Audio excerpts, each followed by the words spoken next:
best budget phone out this year. CMF Phone 2 Pro. Search now on Flipkart.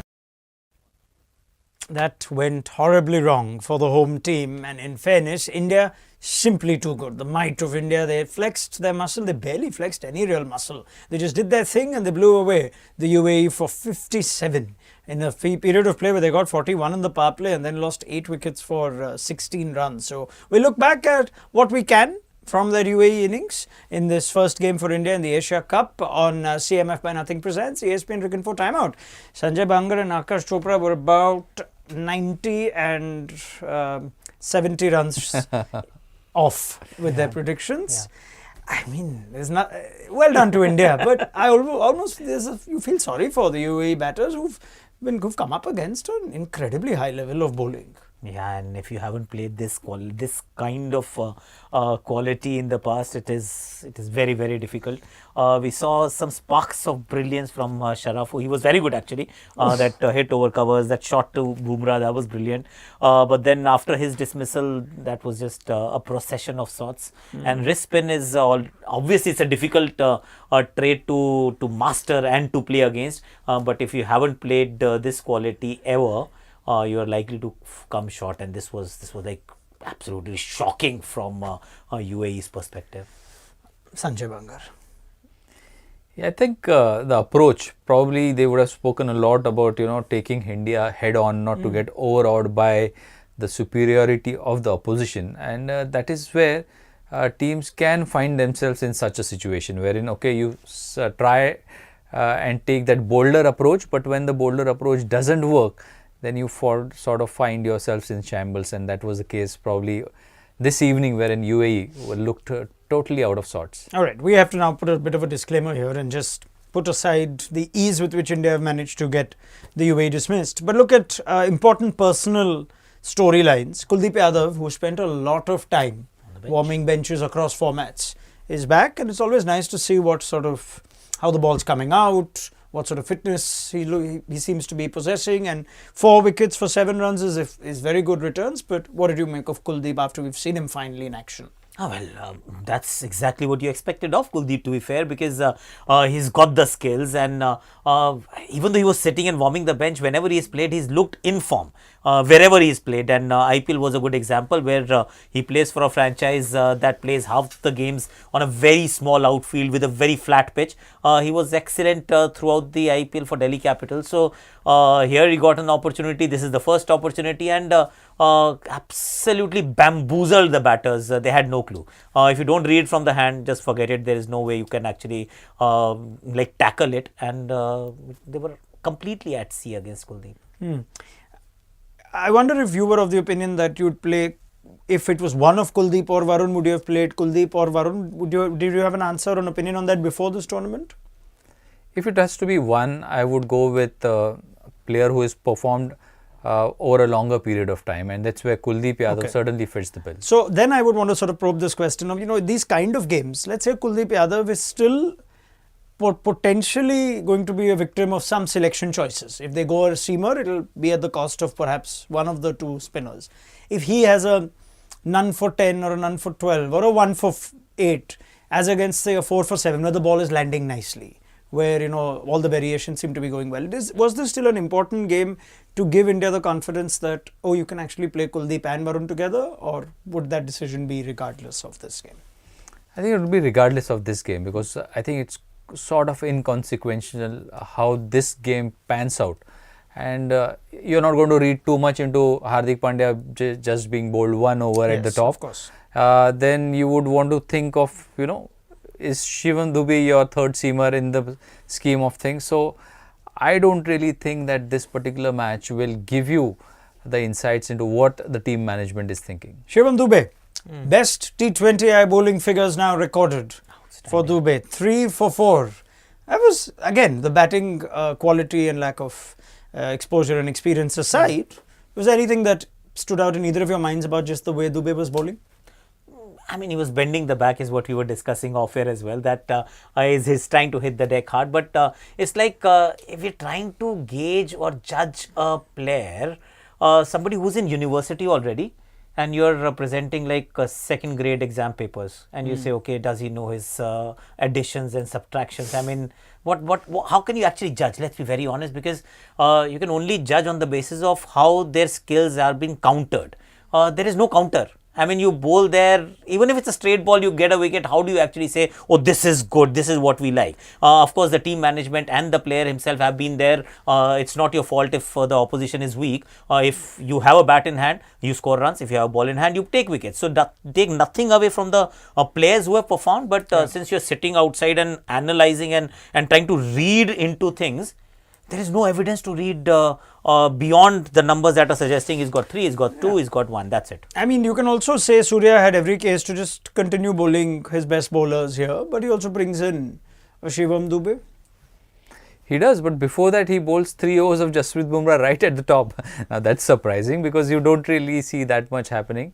There's another school of thought that Surya was thinking that let's blow away this UAE batting lineup with the new ball in hand with Jasprit Bumrah. So, I mean, as Aakash just said, that you can't read too much into what has panned out this particular evening, but credit to all the bowlers for coming and landing the ball on the spot, because you rarely saw any bad balls. One little incident just before the innings wrapped up, where it looked like Junaid Siddiqui was out, stumped stroke run out, with Samson noticing the batters outside the crease. But the UAE batter's argument was that he was just complaining about an action that had happened where Dube's towel had fallen off, so he left his ground. And even though the umpire gave it out, Surya withdrew the appeal. So just your thoughts in that situation. Was that Surya just looking at the situation of the game and saying, all right, and that may not be necessarily Surya's generosity every day in at the office? Yeah, the generosity or the ambivalence. I mean, it's event specific in my opinion. It wouldn't have happened if it was Salman Agha was playing on 14th, and the game is hanging in the balance, and he's just roaming around. He won't do that. I mean, I think there was a good throw. Presence of mind from Sanju. Hit the stumps. He was out. Should be out in my opinion, but then opinions may vary. So if you were the captain there, you would have still not withdrawn out the appeal. Is out. I mean, see, problem is that the moment you bring ethics and generosity, then it opens a can of worms. Oh, you did this today. Why are you not doing the same thing tomorrow? I mean, why go down that route? Will you do it? If it is the case, it's like walking. You nick it and you walk because you know you walk. But the day you do not walk is the day that decides that which side of the divide you are, and that when you look like a hypocrite in that sense. Not saying that Sanju or rather Sky is going to do it again or not do it again, but if it is within the rules, umpires is given out, just stay out. I mean, that's it. But also, I think enjoying listening to go on about this. Yeah, of course, he's coming off a break. Don't forget that. Yeah, that's true. And this game has given us nothing to talk about.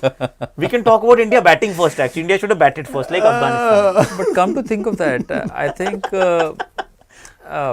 in the run-up, the rule does say certain things, and I haven't read the recent rules. But if any part of the bowler, because napkin or whatever there was on the player, and if it falls, there is a little bit of a disturbance. If the hand touches the bail or something happens, then obviously you have to have let umpires take that call. No, umpires have seen what has happened. They should know the rules.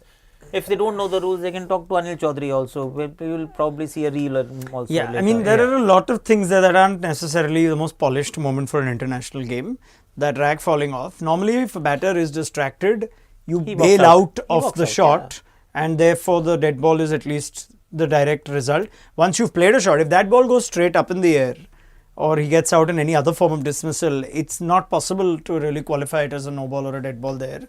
Here, it's gone to a run out where there's a possibility to still withdraw an appeal, which might have been the case otherwise also, but it's just a if it was a catch, weird you won't withdraw moment. It, right?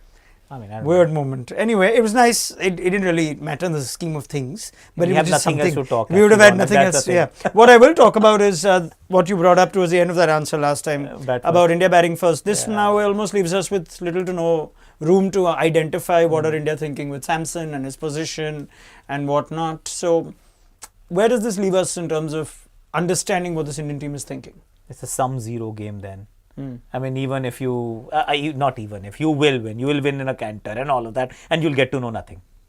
That's it. Shubman Gill couldn't have asked for a nicer return to the T20 Poor guy can't score a 50 here, gets out, gets flack.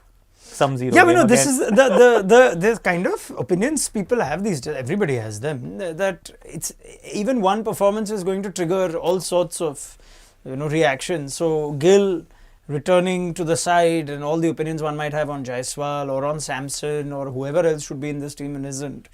I wonder if this is still a game where Gill would like to get a nice little 20 not out or quick fire 20, 25. I don't think the team would be thinking in that manner. Of course, the general public and the fan following that each and every individual player has, their fans would have certain things to say about a particular player. But from a management perspective, you've made a call that, okay, you're going to go the Gill way and you're going to go the Samson way. Then I think they're going to stick with that sort of a decision for a longer period of time, irrespective of what happens in this chase. Okay, quick one. If a wicket falls, who comes in a 3? Wicket won't fall, Raunak. If. Operator keyword being if. You never know. You could have an unfortunate run out. See 57. Great catch. Whenever the wicket falls, it is an early wicket, right? Because even if it falls on 40, it's still an early wicket. So then it will be interesting to see if Sanju comes out to bat at 3. Sanju at 3 for you? No. I'm saying Tilak Verma, but it could be Sanju because wicket will fall early if it were to fall. Bangar sahab? I think it might not be with the exact place of where Sanju Samson would bat. I think it would be a right-left combination in my perspective. So if Abhishek gets out, then Tilak would go, and if Shubman gets out, Sanju Samson would walk out. I love that. He's always got that coach's hat on. Even if it's say 44 for 1 and you need 14 to get and all, Mr. Bangar is thinking about righty. the right process as the coaches would, as the coaches should. Yeah, process is the really word which is marketed really well. That's the way Mahi way. That's the Mahi way. Okay, all right. On that note, I think we'll have a quick finish. So I'll see you again in very little time. Aakash, Chopra, Sanjay, Bangar, thank you. Let's invite your questions at the end of the game. It could be looking ahead to India's next assignment. It could also be about things that you may have noticed that we haven't. So send us those thoughts on our post-match show, which should be pretty soon from now on CMF by Nothing presents ESPN Cricket for Timeout.